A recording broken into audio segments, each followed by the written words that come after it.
ಕೊನೆಗೂ ಮಗನನ್ನ ನೋಡೋಕೆ ಬಂದಿದ್ದಾರೆ ಭವಾನಿ ರೇವಣ್ಣ. ಪರಪ್ಪನ ಅಗ್ರಹಾರ ಜೈಲಲ್ಲಿ ಮಗನನ್ನ ಭೇಟಿ ಮಾಡಿದ್ದಾರೆ ಭವಾನಿ. ಲೈಂಗಿಕ ದೌರ್ಜನ್ಯ ಕೇಸ್ನಲ್ಲಿ ಜೈಲು ಪಾಲಾಗಿದ್ದಾರೆ ಪ್ರಜ್ವಲ್ ರೇವಣ್ಣ. ಈಗ ತಮ್ಮ ಮಗನನ್ನ ನೋಡಲಿಕ್ಕೆ ಅಂತೇಳಿ ಪರಪ್ಪನ ಅಗ್ರಹಾರಕ್ಕೆ ಭವಾನಿ ಅವರು ಬಂದಿದ್ರು, ಭೇಟಿ ಮಾಡಿದ್ದಾರೆ. ರೇವಣ್ಣ ಅವರು ಬರ್ತಾನೆ ಇದ್ದಾರೆ. ಈಗ ಕಸ್ಟಡಿಯಲ್ಲಿದ್ದಾಗ ಬರ್ತಾ ಇದ್ರು, ಮನೆ ಊಟ ತಗೊಂಡು ಬರ್ತಿದ್ರು. ಆದರೆ ಭವಾನಿ ಅವರು ಕಾಣಿಸಿಕೊಳ್ತಾ ಇರಲಿಲ್ಲ. ಕಾಲಿಗೆ ಪೆಟ್ಟಾಗಿದ್ರು ಕೂಡ ಕುಂಟುತ್ತಲೇ ಬಂದಿದ್ದಾರೆ ಭವಾನಿ.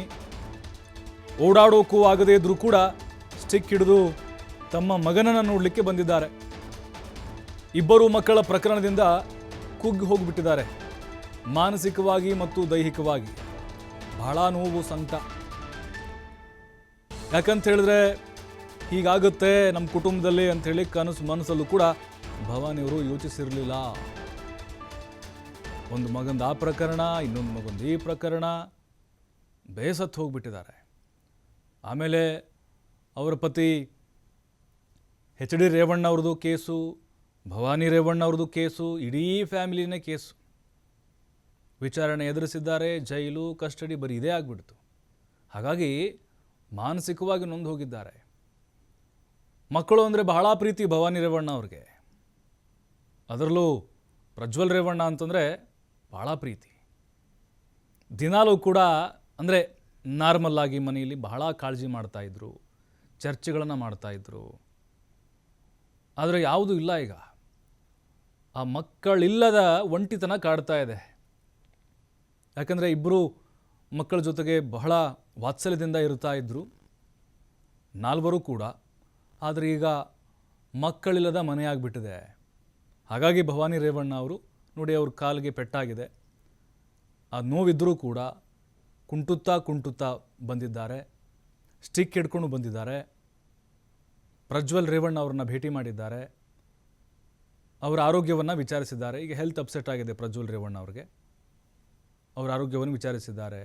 ಸರಿಯಾಗಿ ಊಟ ಮಾಡಿದ್ಯಾ, ನಿದ್ದೆ ಮಾಡಿದ್ಯಾ, ಕಷ್ಟ ಆಗ್ತಾ ಇದೆಯಾ? ಸಹಜವಾಗೇ ತಾಯಿನೇ ಅಲ್ವಾ. ಮಗ ಆರೋಪಿನೇ ಆಗಿರಲಿ ಅಥವಾ ನಿರಪರಾಧಿನೇ ಆಗಿರಲಿ, ಏನು ಕುಶಲೋಪರಿಯನ್ನು ವಿಚಾರಿಸಬೇಕೋ ಅದೆಲ್ಲವನ್ನು ಕೂಡ ಭವಾನಿ ರೇವಣ್ಣ ಅವರು ವಿಚಾರಿಸಿದ್ದಾರೆ. ಇನ್ನು ಮಾಧ್ಯಮಗಳ